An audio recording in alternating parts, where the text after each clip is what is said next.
बूढ़ी माँ के साथ ऐसा व्यवहार। अमन बहुत परेशान था।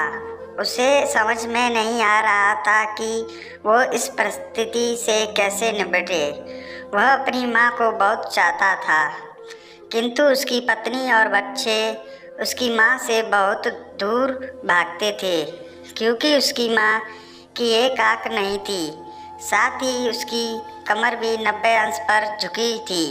वैसे वह अपना काम सब खुद कर लेती है, किंतु फिर भी वह उसकी पत्नी और बच्चों के लिए हमेशा खटकती है।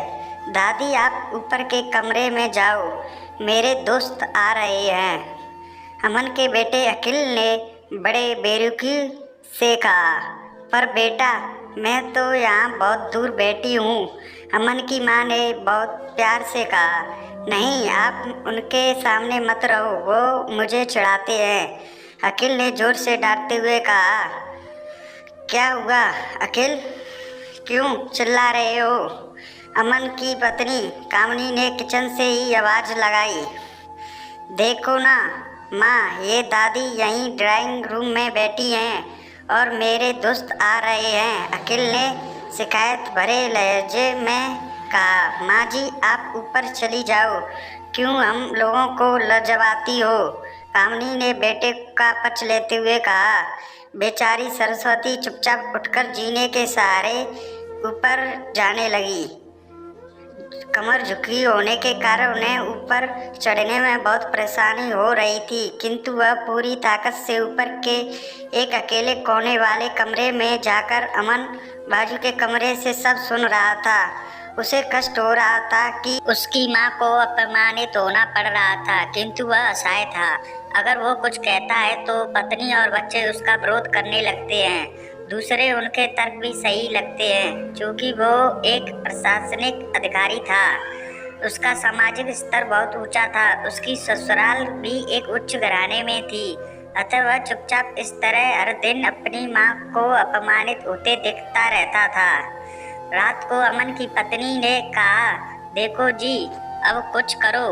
कल कलेक्टर साहब की पत्नी आई थी। माँ जी अपनी देसी धुनधारा से उनसे मिली। मुझे बहुत शर्म आ रही थी। बता तू ये कि ये हमारी सास है। मैंने कह दिया कि दूर की रिश्तेदार है, इलाज कराने आई है। अमन को रोना आ गया, किंतु फिर भी वह चुप रहा। मुझे समझ में नहीं आ रहा था कि वो क्या करे। अपने बेटे की मन की स्थिति को सरस्वती अच्छी तरह से जानती थी और बेटे को कोई कष्ट ना हो, इसलिए वो हर बात को चुपचाप सह लेती थी। अमन बहुत उदास रहने लगा। एक तरफ परिवार और सामाजिक स्तर पर जीने की प्रतिबद्धता थी, तो दूसरी ओर आखिर माँ से अपने बेटे की ये हालत नहीं देखी गई। एक दिन उसने अपने बेटे से कहा, अमन, बहुत दिन हो गए हैं, मैं अपने गांव जाना चाहती हूँ, मुझे वहाँ पहुँचा दो। मेरा यहाँ मन नहीं लग रहा है। किंतु माँ, वहाँ तो कोई नहीं है, तुम्हारी देखभाल कौन करेगा? अमन ने आश्चर्य से पूछा। अरे सब गांव वाले तो हैं, और वो तुम्हारे मामा जी तो उसी गांव में रहते हैं, और फिर हम सारी व्यवस्था कर आएंगे ना। कामनी को तो जैसे मन की मुराद मिल गई हो। हाँ बेटा, बहू सही कह रही है, सरस्वती ने लंबी सांस लेते हुए कहा। अमन जानता था कि गांव में माँ का देखभाल करने वाला कोई नहीं है, लेकिन अपनी पत्नी की जिद के कारण वह अपनी माँ को गांव छोड़ने पर विवश हो गया।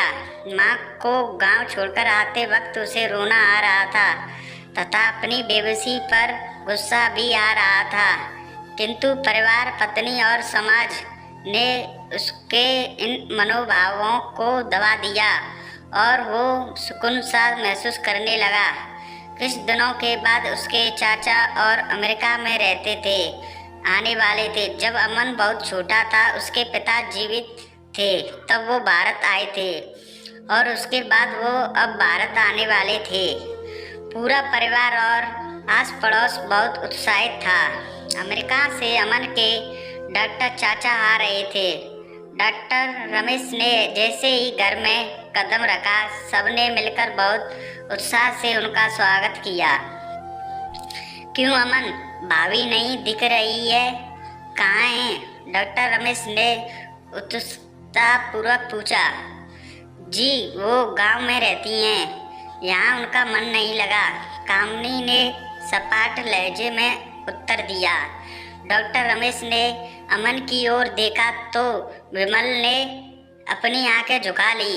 डॉक्टर रमेश जब समझ गए, बोले, कल हम सब भाभी से मिलने गांव चलेंगे सब लोग। दूसरे दिन सभी लोग गांव के घर में पहुंचे। देखा कि मुझे सब पता चल गया है भाभी, आप चुप रहो। क्यों बहू, तुम्हें अपनी सास की क्रूरता पसंद नहीं है? समाज में तुम्हें नीचा दिखना पड़ता है ना? डॉक्टर रमेश ने कामनी की ओर वेग से देखा। कामनी निरुत्तर होकर विमल को देखने लगी। आज तुम जिस सामाजिक स्तर पर हो वो इन्हीं के संघर्षों की देन है। और बेटा अमन, तुम्हें शायद मालूम नहीं है कि बचपन में जब तुम 1 साल के थे तब छत से नीचे गिरने के कारण एक आंख फूट गई थी और तुम्हारी रीढ़ की हड्डी में भी समस्या थी। तब तुम्हारे इसी माँ ने अपनी एक आंख और अपना बौन मेरे तुम्हें देकर इतना सुंदर स्वरूप दिया था। कामनी बेटा, इतने सालों तक संघर्ष करके बेटे को प्रशासनिक अधिकारी बनाने वाली इस संघर्षशील औरत की तुम लोगों ने यह दशा कर दी है, तुम्हें ईश्वर कभी माफ नहीं करेगा। डॉक्टर रमेश की आंखों से अश्रु जलधारा बह रही थी। जब भाभी आप मेरे साथ अमेरिका जाएंगी, यहाँ इन स्वार्थी लोगों के बीच नहीं रहेंगी, डॉक्टर रमेश ने सरस्वती से कहा। अमन को तो कांटों तो खून नहीं था। डॉक्टर रमेश जो उसके चाचा थे, उन्होंने जो राज बताया उसके बाद तो अमन को यही लग रहा था कि उससे ज़्यादा पापी इंसान इस दुनिया में कोई और है ही नहीं। वह दौड़ता गया और माँ सरस्वती के कदमों से लिपट गया।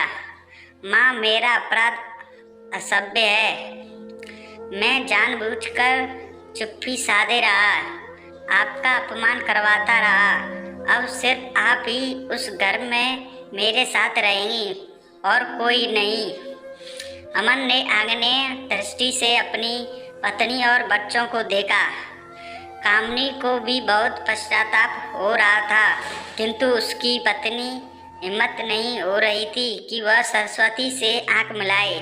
सरस्वती ने कामनी की मनस्थिति को समझकर उसको पुचकारते हुए अपने पास बुलाया और अमन को डांटते हुए कहा, खबरदार, जो मेरी बहू को मुझसे अलग करने की कोशिश की तो तुझे ही घर से बाहर निकाल दूंगी।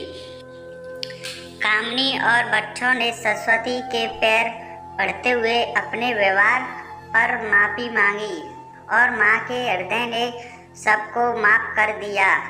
अगर यह कहानी आपको अच्छी लगी हो तो प्लीज़ चैनल को सब्सक्राइब और लाइक कर देना।